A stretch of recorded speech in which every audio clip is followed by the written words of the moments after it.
Tem a companhia aqui do Theo Cury ao meu lado. Boa tarde, bem-vindo. A gente preparou uma arte detalhando um pouco mais sobre as principais ações que vão ficar com o Dino quando ele sentar lá na cadeira de ministro do STF. Quem vai detalhar é ele. Oi, Luciana, boa tarde para você, ótima tarde para quem acompanha a gente. Vamos ver então aqui no telão os principais desafios, principais processos que vão entrar na conta de Flávio Dino, agora ministro do Supremo Tribunal Federal, quando tomar posse em fevereiro do ano que vem. Logo de cara, investigações contra ministros, senadores, deputados, parlamentares que ele assume de Rosa Weber e de Luiz Roberto Barroso. Esse acervo funciona da seguinte forma: um ministro se aposenta, deixa para o próximo que substituí-lo o acervo com processos que ele não conseguiu dar conta, porque são milhares de processos. Rosa Weber deixa 344 processos para Flávio Dino. E Luiz Roberto Barroso também, porque Barroso assumiu a presidência do Supremo Tribunal Federal. Ele tem, por isso, direito de escolher alguns processos que ele vai levar com ele para o gabinete da presidência do Supremo e outros ele deixa para quem entrar nessa dança das cadeiras, literalmente, no Supremo Tribunal Federal. Então, investigações contra autoridades, deputados, senadores e ministros. Esse caso aqui pode dar um problema, pode fazer com que ele se declare impedido por conta de ter trabalhado junto com ele no governo do presidente Luiz Inácio Lula da Silva e a investigação envolver repasse de recursos para as cidades do Maranhão. Outro caso, o indulto de Bolsonaro, concedido uma graça, um perdão concedido por Jair Bolsonaro no ano passado para pessoas que foram condenadas a até 5 anos de prisão. Perdoando as pessoas por esses crimes, a Procuradoria-Geral da República, na gestão de Augusto Aras, entrou com uma ação no Supremo, diz que é inconstitucional e isso estará no gabinete de Flávio Dino. Muito importante também, conclusões da Comissão Parlamentar de Inquérito da pandemia, aquela que a gente acompanhou aqui diariamente há 2 anos. As conclusões foram enviadas ao Supremo Tribunal Federal, tem investigações que miram Jair Bolsonaro e aliados dele, essas conclusões por incitação ao crime da CPI da pandemia, mirando Bolsonaro e aliados dele, que também ficarão na conta no gabinete Esses dois temas são interessantes, Theo Cury, porque ontem uma insistência de alguns senadores da oposição era que Flávio Dino se declarasse impedido logo de cara, em relação a tudo que envolvia Jair Bolsonaro. E, claro, os senadores tinham consciência do que pode cair aqui relacionado a Jair Bolsonaro no colo de Flávio Dino. Já queriam que ele antecipasse um posicionamento que só vai acontecer de fato quando ele assumir a cadeira e esses processos de fato chegarem ao gabinete dele. Ele disse que tinha uma relação cordial com Jair Bolsonaro, tinha as diferenças ideológicas, posicionamentos políticos. Mas que já almoçou com o presidente Jair Bolsonaro, o então presidente Jair Bolsonaro, quando ele era governador ainda. Do Maranhão, e era um momento em que ele tinha um posicionamento muito crítico à postura de Bolsonaro com relação à pandemia da Covid-19. Outro tema importante é a descriminalização do aborto até a 12ª semana, um assunto que ele não vai opinar porque a ministra Rosa Weber já votou. A gente vai para uma outra tela agora com relação a Paulo Gustavo Goné Branco. Vamos ver? Ah, sim, mas antes disso, Theo, me permita, então, claro, te interromper. Eu queria chamar um pouquinho uma fala do Flávio Dino ontem na comissão para a gente tentar recapitular uma declaração dele ontem, falando sobre uma resposta ao senador Magno Malta, inclusive, e ele disse que não acredita que os ministros sejam inimigos da nação. Vamos ouvir o que disse Flávio Dino. Eu quero manifestar enfaticamente toda a minha confiança no Supremo Tribunal Federal. É claro que, como instituição humana, ela não é perfeita, mas eu realmente não posso concordar com a ideia de que todos os ministros, todas as ministras que por ali passaram ao longo de décadas e os atuais sejam inimigos da nação.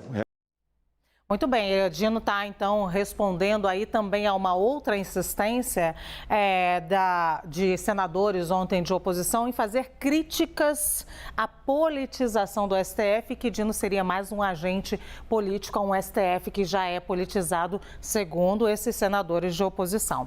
Agora sim, a gente vai para o Paulo Goné, ele também vai ter desafios importantes aí e caros para o governo, não é isso, Theo? Exatamente. A gente separou uma tela aqui do Paulo Gustavo Goné Branco, que foi aprovado ontem para ser Procurador-Geral da República pelos próximos 2 anos. E um dos principais desafios que a gente separou aqui, 4 deles, investigações contra Jair Bolsonaro. Lembrando que ele foi levado para ser um procurador-geral da República ainda em 2019 por Bia Kicis. Numa conversa ele teve com o Jair Bolsonaro, acabou sendo preterido. Quem foi escolhido foi Augusto Brandão de Aras. Mais investigações que miram Jair Bolsonaro e que são conduzidas pela Procuradoria-Geral da República lá no Supremo Tribunal Federal envolvem, por exemplo, aquela fala do presidente, então presidente, ao associar a vacina da Covid-19 à chance de a pessoa ter AIDS, o que é uma mentira. Ele é investigado por disseminação de notícias falsas. Esse é um dos casos. Vazamento de um inquérito sigiloso da Polícia Federal que não poderia ter sido divulgado sem autorização da Justiça. Jair Bolsonaro divulgou e é investigado por isso. Enfim, omissão na pandemia, entra aquela história da CPI da Covid que a gente mostrou, a vaquinha do Pix que ele angariou ao longo dos 6 meses do ano, mais de 17 milhões de reais. Tudo isso entra nesse combo de investigações contra Bolsonaro que Paulo Gustavo Gonet Branco, como Procurador-Geral da República, terá de conciliar. Delação de Mauro Cid, foi ajudante de ordens de Bolsonaro, uma delação fechada entre a Polícia Federal e o Supremo Tribunal Federal, sem a participação do Ministério Público Federal, que deu muita confusão. A PGR contesta ter sido deixada de lado, diz que é isso ainda Augusto Aras, né? Augusto Aras ficou muito chateado. Chateado não é a palavra mais adequada, mas é a que traduz um pouco do sentimento de Augusto Aras naquele momento, porque essa delação foi feita direto com a Polícia Federal e ela tinha que ter passado.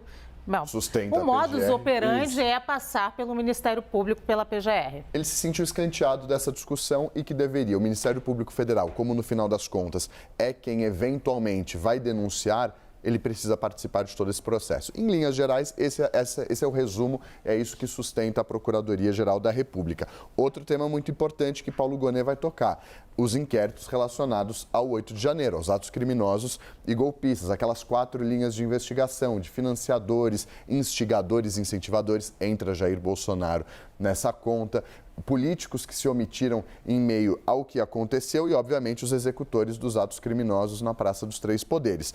E, para finalizar, isso aqui é importante a gente prestar atenção, que são os pareceres, os posicionamentos que o Procurador-Geral da República ou uma pessoa designada por ele vai defender no Supremo Tribunal Federal em casos que estejam rolando. A gente citou aqui aborto, drogas e revista íntima, porque são posicionamentos que já foram dados, mas que podem mudar. E é totalmente normal mudar de acordo com quem está no comando da Procuradoria-Geral da República. E por isso, Paulo Gonet ontem foi muito questionado em relação a algumas pautas mais delicadas que dialogam, não são bem, tá? Mas dialogam com o que chamam de pautas de costumes. Claro. E ele foi muito questionado sobre isso, se eu não me engano, pelo Fabiano Contarato. Fabiano Contarato. Porque ele tem esse posicionamento aqui que vai ter que fazer. Fabiano Contarato questionou em relação às cotas raciais e questionou também em relação ao casamento homoafetivo e ao posicionamento dele. Posicionamentos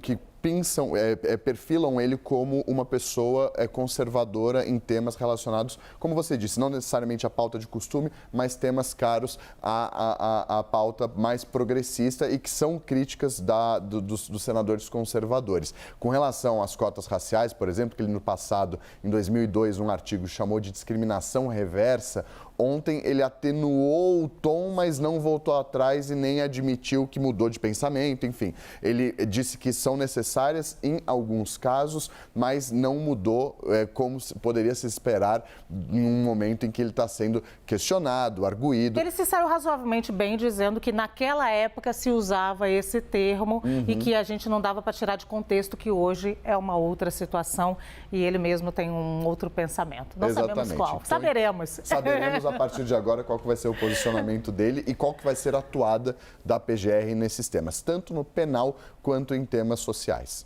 Muito bem, muito obrigada, Théo Cury, por essa grande explanação agora no início do Brasil Meio Dia.